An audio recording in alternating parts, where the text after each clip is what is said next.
जिंदगी में सुना नहीं, देखा नहीं, कभी सोचा नहीं। गौरव के पास चलते हैं। गौरव, आप मौके पर मौजूद हैं और क्या जानकारी अभी तक आप जुटा पाए हैं? मैं आपको लाल किले की तस्वीर दिखा रहा हूं। सबसे पहले मेरे सहयोगी दिलीप अवस्थी आपको इस वक्त जो है वो गाड़ियों की तस्वीर दिखाएंगे, जिन गाड़ियों के परखच्चे उड़ गए। दिलीप अवस्थी उस गाड़ी की तस्वीर दिखाएंगे और वो गाड़ी आपको इस वक्त फ्रेम में नजर आ रही होगी। और आप ये जो गाड़ी देख रहे हैं, संभवतः इसी गाड़ी में क्या धमाका हुआ, ये जांच की जा रही है। गाड़ी अभी आप इस वक्त जो है वो फ्रेम पर टाइम्स नाउ भारत के देख रहे हैं और इसी गाड़ी की जांच, फॉरेंसिक जांच, स्पॉट की जांच जो है वो इस वक्त तस्वीरों में की जा रही है। एनआईए की टीम, एफएसएल की टीम संयुक्त रूप से यहां से जो सबूत है उनको इकट्ठा कर रही है। डॉक्टर्स की टीम पहुंची है, फॉरेंसिक एक्सपर्ट्स की टीम यहां पर पहुंची है। जितने भी स्पेशल सीपी, डीसीपी यहां पर पहुंच सकते थे, सभी लगातार यहां पर पहुंच रहे हैं। लेकिन एक बार तस्वीर मैं समझा दूं और समझ लूं, यहां देख लीजिए कि चूंकि आज सोमवार था, लाल किला आज लोगों के घूमने फिरने के लिए बंद रहता है, तो गनीमत थी कि जो भीड़ थी वो आधी नहीं थी और बाजार जो है वो सिर्फ खुला हुआ था। तो ऐसे में जो लाजपत राय मार्केट, यहाँ पर इलेक्ट्रॉनिक्स की मार्केट है, भागीरथ मार्केट है, वो यहाँ पर खुली हुई थी और सामने ठीक मेट्रो स्टेशन के गेट आपको नजर आ रहे होंगे। इन्हीं मेट्रो स्टेशन के धमाकों से इनकी जो खिड़कियां हैं वो टूटी हैं, गाड़ियों के फरकच्चे उड़े हैं। तकरीबन 8 से 9 गाड़ियां प्रभावित। गौरव, मुझे एक बात बताइए, गौरव मुझे एक बात बताइए, जहां पर यह ब्लास्ट हुआ है, अमूमन उस ब्लास्ट की जगह से थोड़ी दूर आगे क्या पुलिस की बैरिकेडिंग भी रहती है?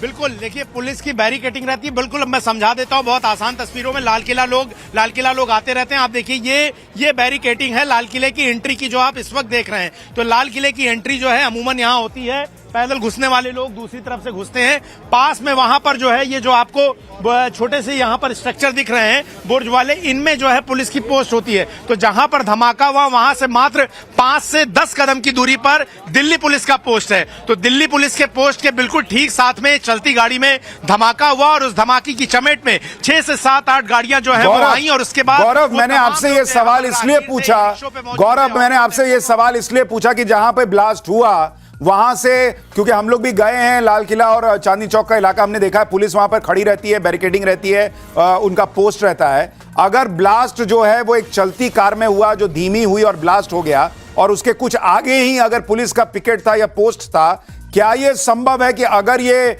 आतंकी धमाका है या किसी ने जानबूझकर ब्लास्ट किया है तो उसने आनन फानन में यह देखा होगा कि आगे पुलिस है, चेकिंग में पकड़े जा सकते हैं, इसलिए वहीं ब्लास्ट हो गया? क्या यह संभावना भी हो सकती है?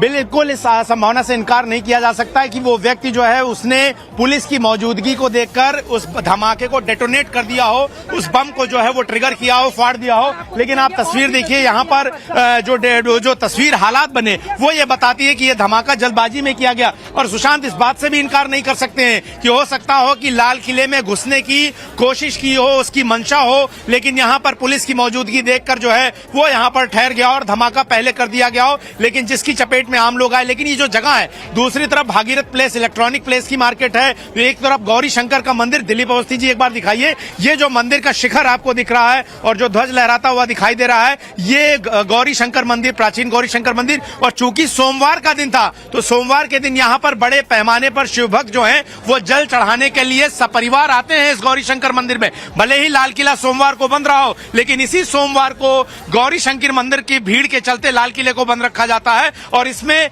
हजारों की संख्या में सुबह 4 बजे से जो है वो श्रद्धालु जो है जल चढ़ाने के लिए गौरी शंकर मंदिर सपरिवार आने लगते हैं। तो ये एक मंशा जरूर थी कि ज्यादा से ज्यादा भीड़ को, आम लोगों को देखिए गौरव, जो अभी शुरुआती तौर पर दिख रहा है, अगर ये टेररिस्ट अटैक ही है जिसकी पूरी आशंका लग रही है, तो यह संभावना दिख रही है कि चूंकि आगे पुलिस थी और इसलिए हो सकता है कुछ देर पहले ही आनन फानन में जो है वो ब्लास्ट कर दिया गया है।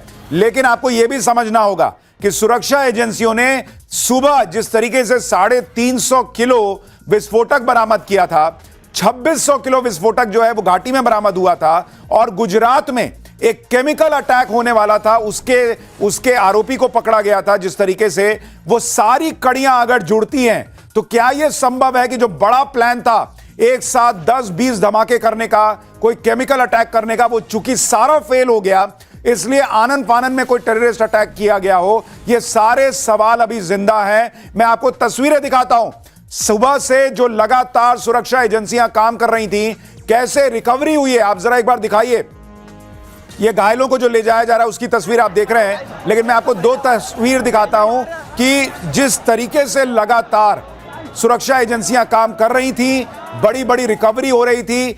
फरीदाबाद से जो रिकवरी हुई थी उसमें 350 किलो विस्फोटक के साथ 20 टाइमर मिले थे, जो कि बड़ा सवाल खड़ा करते हैं कि क्या 20 धमाकों का भी प्लान था।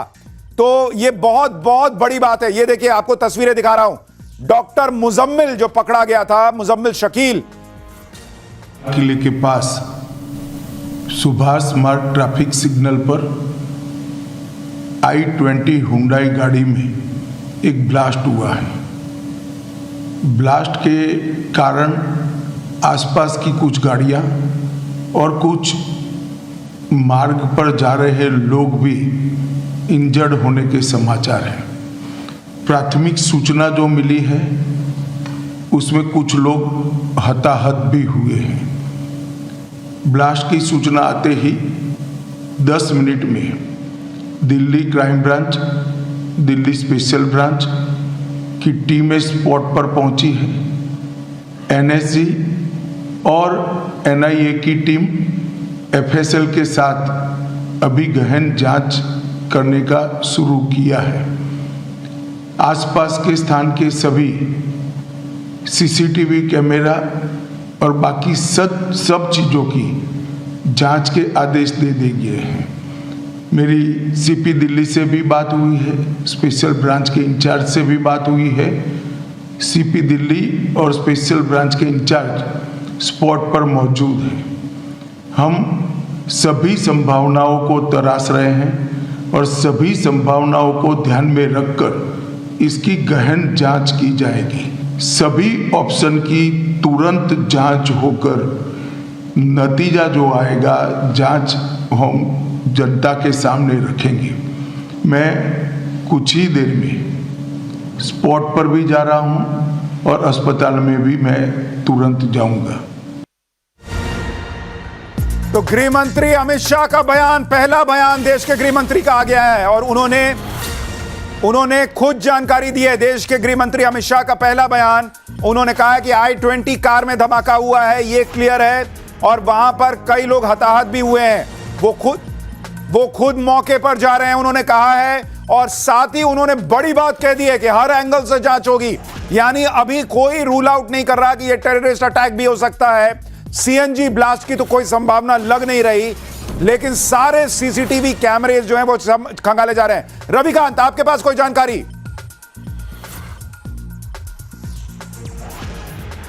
देखिए सुशांत जी, इस वक्त मैं केंद्रीय गृह मंत्री के आवास पर मौजूद हूं और अब से कुछ ही देर पहले केंद्रीय गृह मंत्री का काफिला जो है वो यहां से निकला है। उससे पहले 2 गाड़ियां आई थी, कुछ ब्रीफिंग हुई है और उसके बाद खुद केंद्रीय गृह मंत्री ने इस बात को कंफर्म किया है कि हर एंगल को यहां पर खंगाला जाएगा, किसी भी एंगल को रूल्ड आउट नहीं किया जाएगा। वो घटनास्थल पर भी जा सकते हैं, वो जो हताहत हैं लोग उनको देखने के लिए हॉस्पिटल भी जा सकते हैं। तो अब से कुछ ही देर पहले हमने यहां से जो केंद्रीय गृह मंत्री हैं उनके काफिले को उनके आवास से निकलते हुए देखा और यहां से गाड़ियों का जो मूवमेंट है वो हो चुका है। सिक्योरिटी रीजन से हमें कुछ देर पहले रोक दिया गया, लेकिन मैंने अभी कुछ देर पहले देखा कि जो केंद्रीय गृह मंत्री है उनका काफिला निकल चुका है और बाइट भी आपने सुनी और वो हॉस्पिटल भी जा सकते हैं। लेकिन सबसे बड़ी बात उन्होंने अपने स्टेटमेंट में यही की कि किसी भी एंगल को रूल्ड आउट नहीं किया जाएगा। यानी जो पूरे दिन से घटनाक्रम चल रहा था, चाहे वो फरीदाबाद की बात कर लें, जम्मू कश्मीर में जो अरेस्टिंग हुई है, यानी किसी एंगल को गवर्नमेंट रूल्ड आउट नहीं कर रही है। बिल्कुल, और देखिए जिस तरीके की घटना हुई है रविकांत,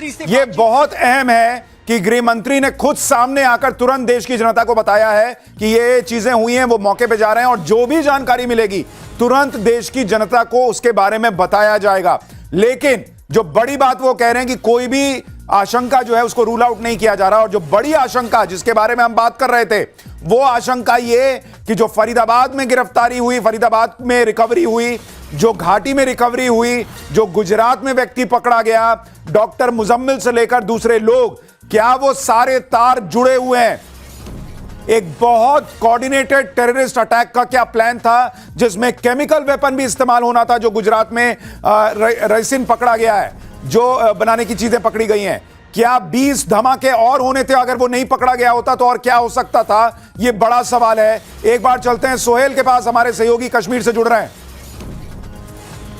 अच्छा, उनके पास अभी थोड़ी देर में जाएंगे, लेकिन बॉस ये सारी कड़ियां जो हैं अगर जुड़ी हुई हैं तो सुरक्षा एजेंसीज को ने एक बड़ी कामयाबी तो हासिल की सुबह तक, लेकिन ये आखिर में जो हुआ है ये बड़ा सवाल खड़ा कर रहा है कि क्या आनन फानन में आतंकी हमला अगर ये है तो क्या आनन फानन में ये धमाका किया गया है? क्योंकि इस बाकी का सारा प्लान जो है वो एक तरीके से खत्म हो गया। जिस तरीके से गिरफ्तारियां हुई, जिस तरीके से रिकवरी हुई, और 350 किलो विस्फोटक मिलना, 2600 किलो विस्फोटक मिलना और केमिकल धमाके की तैयारी करना, यह बड़ा सवाल है। सोहेल के पास चलते हैं जो कश्मीर में मौजूद हैं। सोहेल, सुबह भी कहा गया था कि अभी ये जो रिकवरीज हो रही हैं, जो गिरफ्तारियां हो रही हैं, वो अभी ऑपरेशन चलेगा। अब जो शाम में हुआ है, आपको क्या लग रहा है, ये कड़ियां जुड़ सकती हैं क्या? वहां क्या चल रहा है? देखिए, सबसे पहले जिस तरीके से लाल किले के सामने ये ब्लास्ट हुए हैं, उसके बाद पूरे जम्मू कश्मीर में हाई अलर्ट जारी किया गया है। और ये जो सेंसिटिव लोकेशंस है, खासतौर पे अगर बात करेंगे माता वैष्णो देवी के मंदिर के ठीक सामने जो है सुरक्षा बढ़ा दी गई है। हर एक आने वाले और जाने वाले पर गहरी नजर रखी जा रही है। लाइन ऑफ कंट्रोल से लेकर हिंटरलैंड तक हाई अलर्ट जारी किया गया है। ऑपरेशन सिंदूर के बाद ही सुरक्षा एजेंसियां काफी सतर्क थी, हाई अलर्ट पर थी, और इसके कारण ही जो यहाँ जैश के पोस्टर श्रीनगर के नौगाम इलाके से पिछले महीने मिले थे और उन्हीं पोस्टर्स को लेकर जांच चल रही थी। उसके बाद जो है एक बहुत बड़ी साजिश का पर्दाफाश जम्मू कश्मीर पुलिस द्वारा किया गया, जिसकी कड़ियां यूपी के सहारनपुर और हरियाणा के फरीदाबाद से अब जुटी हुई है। जम्मू कश्मीर पुलिस ने जो आज प्रेस रिलीज जारी किया, उसमें कहा गया है कि कई और लोग जो है जो वांटेड है और इस केस के साथ जुड़े हुए हैं, उनकी तलाश लगातार। ठीक है सोहेल, यानी आप जो कह रहे हैं ये बहुत महत्वपूर्ण है कि जम्मू कश्मीर में भी हाई अलर्ट है और माता वैष्णो देवी मंदिर के आसपास सुरक्षा बढ़ा दी गई है एहतियातन। लेकिन आपको बताऊं कि आज सुबह ही फरीदाबाद में 2900 किलो विस्फोटक बनाने की सामग्री मिली थी। सुरक्षा एजेंसीज ने टेरर मॉड्यूल का खुलासा किया था और आज शाम को ही दिल्ली में बड़ा धमाका हो गया। फरीदाबाद के अलावा सुरक्षा एजेंसियों ने गुजरात में भी टेरर मॉड्यूल को तबाह किया था। हैरानी की बात यह है कि इस टेरर मॉड्यूल में 3 ऐसे संदिग्ध आतंकियों को पकड़ा गया है जो पेशे से डॉक्टर हैं। दिल्ली के पास फरीदाबाद से डॉक्टर मुजम्मिल शकील को पकड़ा गया। यूपी के सहारनपुर से डॉक्टर अदील अहमद को गिरफ्तार किया गया। यह ऑपरेशन जम्मू कश्मीर पुलिस और हरियाणा पुलिस ने एक साथ पूरा किया। इसके अलावा गुजरात के गांधीनगर से डॉक्टर अहमद मोयुद्दीन सईद को पकड़ा गया। इसके अलावा सूत्रों से खबर है कि 2 से 3 डॉक्टर और हैं जो सुरक्षा एजेंसियों के रडार पर हैं। क्योंकि यह ऑनगोइंग ऑपरेशन है, इसलिए आगे भी गिरफ्तारियां हो सकती हैं, कई बड़े खुलासे हो सकते हैं। लेकिन ये जो डॉक्टर पकड़े गए, मुजम्मिल से लेकर दूसरे, ये सारे लोग क्या प्लान कर रहे थे, ये सबसे बड़ा सवाल है कि उनके पास जो मिला है वो आप देखिए और सोचिए कि अगर ये कामयाब हो गए होते तो देश में ये लोग किस तरीके की हरकतें करते या कितना बड़ा आतंकी हमला हो सकता था। जो ये थ्योरी बेचते हैं कि बेरोजगारी की वजह से लोग आतंकी बनते हैं, मजबूरी में लोग आतंकी बनते हैं, बॉस यहां पढ़े लिखे डॉक्टर आतंकी संगठनों से जुड़े हुए थे और भारत को दहलाने की साजिश रच रहे थे। ये कोई अनपढ़ या कम पढ़े लिखे लोग नहीं थे कि जिन्हें बरगलाकर आतंकी बना दिया गया। इस खौफनाक साजिश में शामिल लोग पेशे से डॉक्टर हैं, अस्पतालों में नौकरी करने वाले डॉक्टर हैं, और दूर दूर तक कोई शक की गुंजाइश नहीं कि भाई ये एक ऐसा व्हाइट कॉलर जॉब जिस पर शक करने की दूर दूर तक कोई गुंजाइश नहीं। इनकी डिटेल आपको बताऊंगा तो आप हैरान रह जाएंगे, लेकिन एक बार पहले मौके पर चलते हैं जहां इस वक्त खुद गृह मंत्री अमित शाह पहुंचने वाले हैं और वहां पर क्या चल रहा है। एक बार चलते हैं फिर से अनुज के पास। अनुज, क्या अपडेट? गृह मंत्री थोड़ी देर में बस वहां पहुंचने वाले हैं।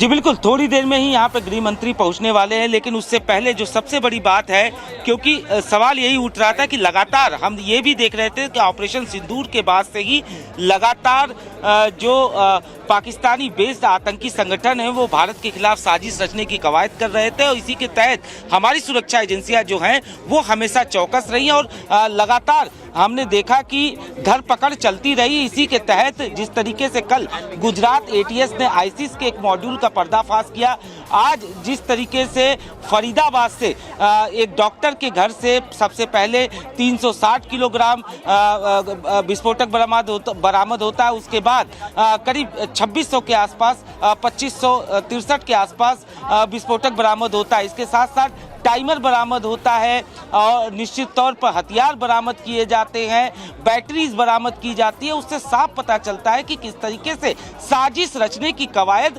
लगातार की जा रही थी। हालांकि इसका मुंहतोड़ जवाब हमारी सुरक्षा एजेंसियां दे रही थी, और इसी के तहत इस तरीके की गिरफ्तारियां जैसे ही सुरक्षा एजेंसियों को पता चलता था, उसके बाद उसी तरीके से एक्शन जो है वो लिया जा रहा था। ठीक है अनुज, मैं आपके पास लौटूंगा, लेकिन आप तस्वीरें देखिए किस तरीके से पूरी बड़ी संख्या में जो सीएफएसएल की टीम है वो पहुंची हुई है।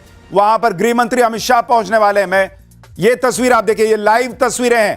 पूरे इलाके को कॉर्डन ऑफ कर दिया गया है और वहां पर लोग मौजूद हैं जो एक एक चीज की जांच कर रहे हैं, क्योंकि वहां पर जो भी सामग्री विस्फोट के लिए इस्तेमाल हुई है उससे बहुत अहम जानकारियां मिल सकती हैं। और मैं चाहूंगा एक बार हम मैप पर दिखाएं कि किस जगह पर यह धमाका हुआ है। अगर उसको हम एक बार फिर से यहां पर मैप पर दिखा सकें तो दर्शकों को पता चलेगा कि आखिर जिस इलाके की हम बात कर रहे हैं, क्या वहां पर गाड़ी जिसमें I-10 में I-20 में यह धमाका हुआ, वो पहुंचने के पहले ये देखिए, ये मेट्रो का गेट नंबर 1 है जहां पर यह धमाका हुआ है, और यह लाल किला है। और अमूमन अगर आप लाल किले के पास जाएंगे तो यहां पर पुलिस की बैरिकेडिंग रहती है, क्योंकि यहां से लाल किले के लिए एंट्री है, तो पुलिस जो है वो जांच भी करती है।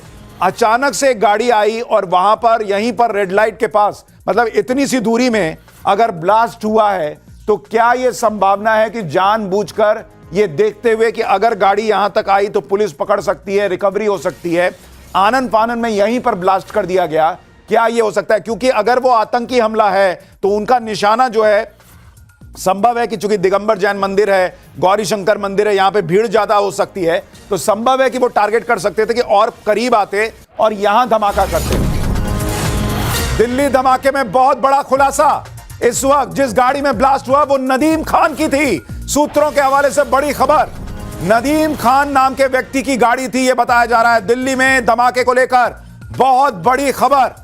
नदीम खान नाम का शख्स जिसकी गाड़ी में ब्लास्ट हुआ है, यानी अब धीरे धीरे हरियाणा नंबर की गाड़ी थी। आप देखिए, हरियाणा में ही फरीदाबाद में डॉक्टर मुजम्मिल के किराए के घर से विस्फोटक मिला था, और अब हरियाणा नंबर की गाड़ी जो है उसमें ब्लास्ट होने की खबर मिल रही है। और जिसकी गाड़ी थी, सूत्र कह रहे हैं कि उस व्यक्ति का नाम नदीम था। गाड़ी का नंबर HR26 से जुड़ा हुआ था, जो RTO कोड है गुरुग्राम उत्तर का। ये देखिए, अमित शाह गृह मंत्री मौके पर पहुंच गए। एक और तस्वीर आपको, लाइव तस्वीरें दिखा रहा हूं। गृह मंत्री अमित शाह मौके पर मौजूद, वो वहां पर एक एक चीज का जायजा लेने पहुंचे हैं।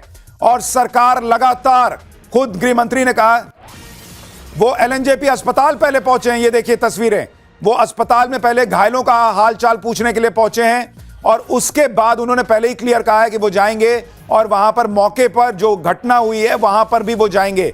यानी गृह मंत्री इस वक्त खुद पूरी तरह से एक्टिव हैं और वो पूरे जो घटनाक्रम है उस पर नजर रखे हुए हैं। प्रधानमंत्री नजर रखे हुए हैं।